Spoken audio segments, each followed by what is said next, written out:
ese rero ugiye kumpa umunyenga. Ingari kati turirebeshe hepfo ubundi umpa umunyenga. Ariko uzi kurikata utavuza ihoni uhita uvuga ngo pipi. Ngaha hagarara kaho ngaho rero umuntu yicaraho komeje imbere.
Turi abahanga mu gutwara itokoma.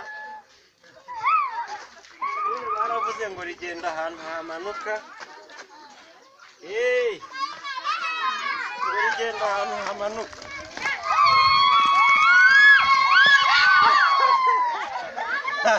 Kunyura dusubire. Kunyura dusubire. Nimwongera gusakuza kugira ngo ritantura hasi.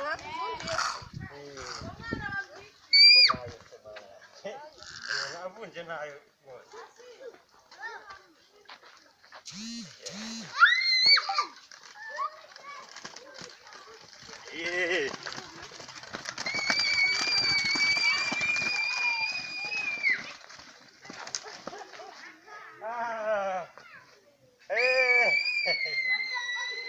Ngahakira sha.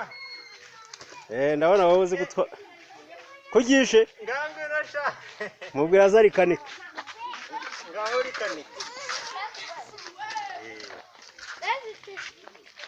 Ngaho rero reka nze nkugurira akantu ariko bari ubihoreye ntugire icyo ubabwira. Ntunabereke. Sawa. Ngaho nakanike. Sawa. Ariko ndabona uzi no gukanika sha.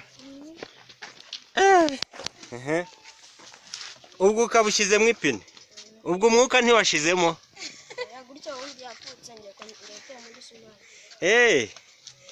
Urakoze cyane.